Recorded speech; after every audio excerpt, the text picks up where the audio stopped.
Have you ever felt that you were on holy ground, or without a doubt were in the presence of God Almighty?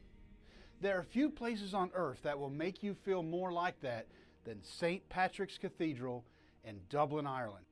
They say that this is the very spot where around the year 450, over 1,500 years ago, St. Patrick himself baptized Irish converts. This 800-year-old cathedral has been declared the National Cathedral of Ireland. One visit and a little understanding of its history will leave you with little doubts as to why. In this video, we will tell you the story of this important, ancient, holy place and give you a tour, both inside and out. The beauty that you will see here is almost indescribable, making it one of Ireland's most visited places. Hey everybody, this is Colonel Carson with Family Tree Nuts, and recently we visited St. Patrick's Cathedral and definitely wanted to share it with you. Millions of us trace our ancestry back to Ireland, and when you visit places like this, you can feel it in your soul. By the way, if you like these types of videos, be sure to subscribe to our YouTube channel. Most of our videos are in historical sites in the United States, but we have many in several countries as well. This video is one of several that we have from Ireland, so be sure to check out our Ireland playlist. Enough of that. Let's get back to the amazing cathedral. The story here begins with St. Patrick himself, the beloved patron saint of Ireland. Many know that Patrick was born in Britain, and at the age of 16 was captured by Irish pirates and taken as a slave to Ireland. Patrick spent 6 years as a slave, and during this time he worked as a shepherd and became deeply spiritual. Patrick escaped his master and returned home to Britain, and soon he began to study to be a priest. Eventually, Patrick became convicted to bring the gospel to the pagans who had once held him captive, and around the year 433, Patrick returned to Ireland. For the rest of his life, he preached the gospel, converted the population, baptized new Christians, and forever changed the country of Ireland. Tradition has always stated that a spring just outside the modern cathedral was where Patrick held his many baptisms. During an excavation in the construction of the park in the early 1900s, a Christian slab was found capping a well, and it was believed that that was to identify the exact spring. Several other similar grave slabs like this one were found nearby, and they are all at least 1,000 years old, meaning that the area had churches on site possibly since the time of St. Patrick. Patrick died on March 17th, 461 AD, and that's why St. Patrick's Day is when it is. The first time a church was mentioned on the site was in the year 1178, and at that time it was on the spot of land surrounded by the River Poddle, which today lies under the modern cathedral. Soon the Anglo-Normans arrived, and with them were many advancements. On St. Patrick's Day, March 17th, 1191, the Archbishop of Dublin, John Comyn, raised the status of St. Patrick's from a parish church to a collegiate church that had a large body of priests that were dedicated to education. Between 1212 and 1223, the church was raised to the status of a cathedral. Then, the current building that we see today was built between the years 1220 and 1260. The Archbishop Luke was in charge of the construction, but ironically, he went blind before its completion and was never able to see the cathedral's full majesty. The cathedral has been added to, remodeled, and changed several times in its 800-year history. The bell tower was originally built in the 14th century, but was destroyed by a storm. It was destroyed again by fire and built a third time, and has the name Minnow Tower, after the archbishop who served during its construction.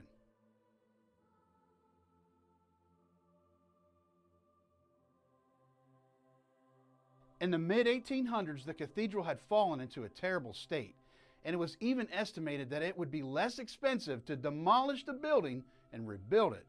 The sacred site was saved by a generous benefactor, Sir Benjamin Lee Guinness, the heir of the Guinness brewing empire. Guinness was a member of the congregation and offered to fund the renovations as long as he was given free rein to do as he pleased and was not questioned on his decisions or methods. His offer was accepted, and from 1860 into 1865, the cathedral was drastically remodeled. The changes that Guinness had made were highly controversial and created tension with some of the church members, but as agreed upon, Guinness continued with his plans without interference. Guinness opened the ceiling and took out the rafters.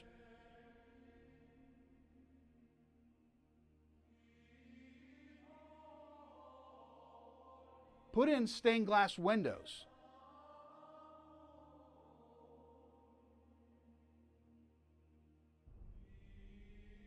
Added the medieval style floor tiles, modeled after the ancient ones that had survived in the baptistry.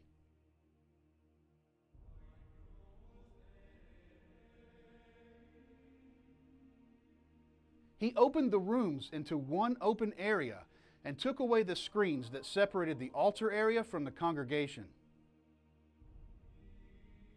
When the renovations were finally completed, there was a tremendous celebration and festivities. Guinness asked for no recognition for his deeds, but eventually a statue was added outside by the grateful church in honor of their most generous benefactor. Over the centuries, the cathedral has followed the history of Ireland itself by switching back and forth between Catholic and Protestant. It is currently part of the Church of Ireland, which is Anglican and Protestant. The first university in Ireland was founded here in the year 1311, and Ireland's first school was founded here in 1432 for the education of the choir boys. Ireland's oldest secondary school was founded in 1547 as the St. Patrick's Cathedral Grammar School. Also, in 1701, the first public library was founded by Archbishop Narcissus Marsh and is called Marsh's Library. Over the centuries, one of the challenges of St. Patrick's Cathedral was its close proximity to Christ Church Cathedral, which is only about 1/3 of a mile away.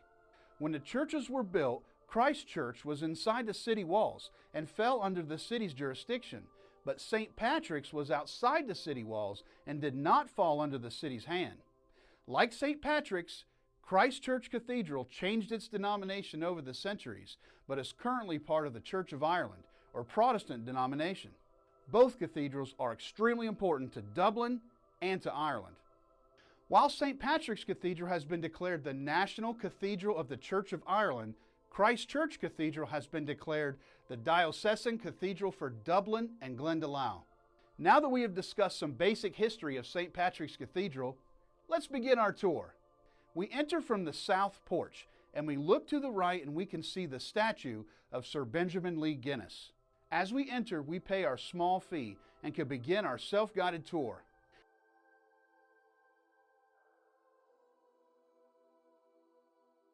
Be sure to notice the room on the left, that is the baptistry. This room has been blessed to have its original tiles. Those tiles were the inspiration for the tiles that were added throughout the cathedral in the 1860s. As you enter the nave, or the main part of the cathedral, you will see the gift shop to your left, and straight in front of you is the ancient stone that is said to have been the cap of St. Patrick's Well.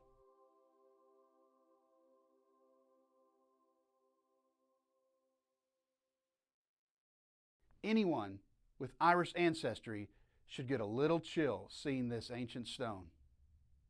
If you look to your left, the west wall, which faces the road, and above the gift shop area, you will see the beautiful stained glass window that displays the 39 episodes of St. Patrick's life. The left side shows the events in his early life.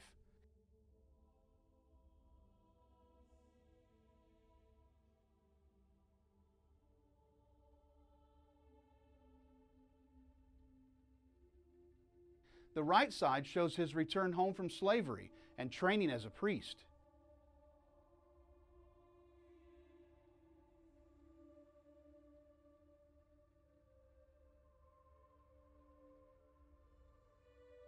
And the center shows his missionary work to convert the pagans in Ireland.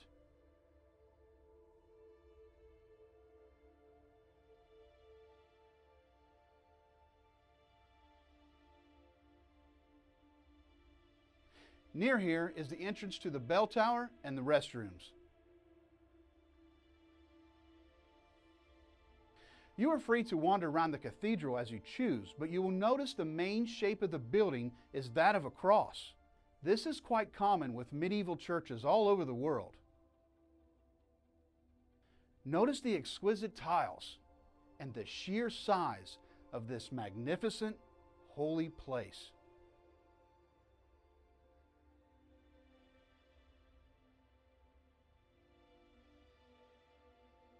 All along the outer wall, you will see memorials and tombs of prominent citizens over the centuries. It is estimated that between 600 to 700 people are buried inside or around the cathedral.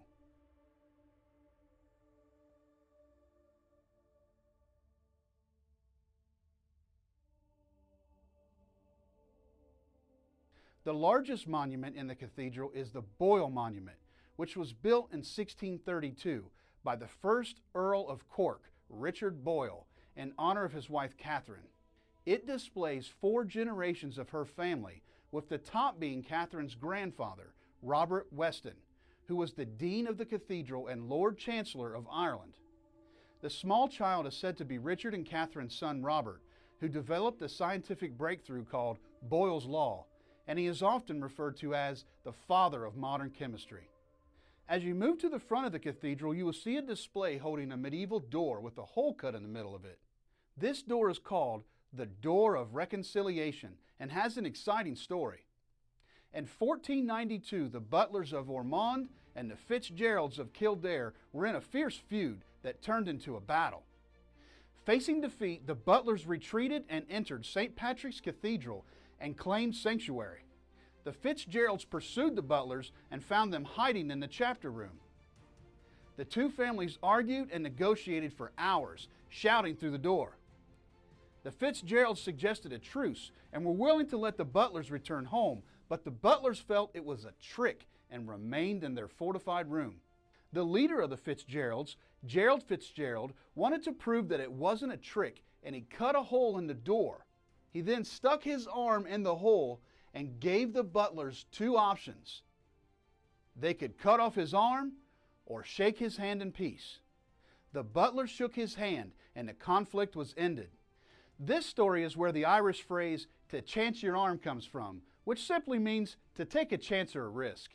As you move into the north transept or right arm of the cross shape, you will see many items relating to military history. Irish military unit colors of disbanded units are hanging here, deteriorating in accordance to military tradition.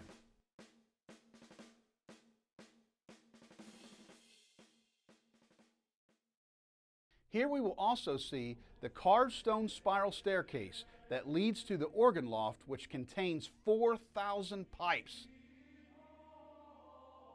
In between the north and south transept is the area called the chancel area, which holds the pulpit, lectern, altar, and the choir area. The pulpit is on the left side and made of carved stone. It was added in the mid-1800s by Henley Pakenham, who was the dean of the cathedral and oversaw most of the restorations. The lectern is brass with an eagle sitting upon a globe that symbolizes the Word of God spreading throughout the world. The altar sits in the back of here, behind the choir, in a place of prominence that overlooks the congregation. This area is often off limits, but with special permission like we were given, one can enter into the altar area. One of the most unique areas of the cathedral is the choir stalls, which are between the pulpit and the altar. The choir was formed in 1432 and performs at most services. Above the stalls are the flags of the Knights of St. Patrick, and the helmets and swords are worn during ceremonies. The Knights of St. Patrick's are an honorary British chivalry organization that was founded in 1783 by King George III. To put that date into perspective, this is the same year that the Revolutionary War ended in the United States. One of the largest ceremonies in the cathedral happened in 1869 when Edward, the Prince of Wales, was inducted into the order. Edward later became King Edward VII. The order functionally ceased to exist in 1922 when Ireland won its independence. Next up is in the east transept, or the very front of the cathedral. Here we have the Lady Chapel, which was the first addition to the cathedral in 1270. At that time, it was called the French Chapel because it was used by French Huguenot refugees. The last area to cover inside the cathedral is the south transept, or the left arm of the cross. Here there are several tombs of archbishops,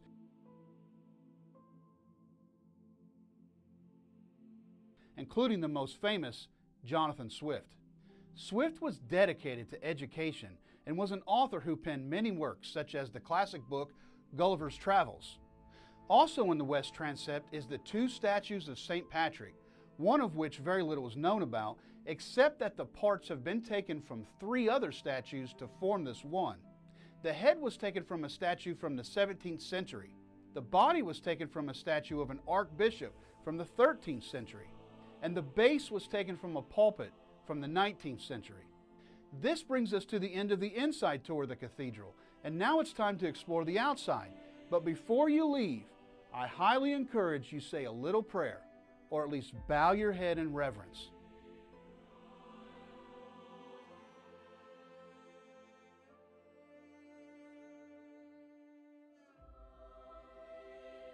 Once we exit outside, be sure to take in the exquisite Gothic architecture of the cathedral. Take time to really enjoy the beauty, the history, the legacy, and the stories that millions have done before you. You are looking at the same sights that knights, lords, peasants, kings, and simple farmers have taken in for the last 800 years. That is difficult for many Americans to fathom when we are impressed when something is only 200 years old.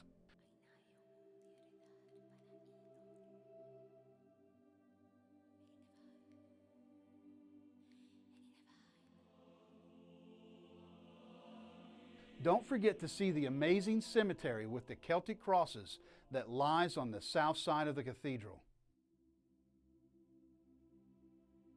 On the north side of the cathedral was St. Patrick's Park, which began construction in 1897 and was completed in 1904. It was opened on July 24, 1902 by King Edward VII, and it's said that he was very satisfied with its layout. Remember what we mentioned earlier about St. Patrick in the spring where he baptized the Irish? The park is believed to be the location of that well. The stone was found near the entrance during the construction of the park. The park also has benches, a playground, and a couple of gorgeous fountains. One section in the front is dedicated to the lost lives of the children in the 1916 Easter Rising event. The inscription is in Irish and translates to "A play garden in memory of the children lost in 1916. In the rear of the park is the Literary Parade that was built in 1988, the 1000th anniversary of the city of Dublin. Civilization has existed on the site of Dublin since the time of Christ, but the Vikings established the city that we now know. The Gaelic conquest of Dublin was in the year 988 and the establishment of the Kingdom of Dublin, making that year the accepted birth year of the modern city. To celebrate the millennium, the Literary Parade was built. Along the wall are the shrines of 12 literary giants from Dublin, each of them having an impact on the world.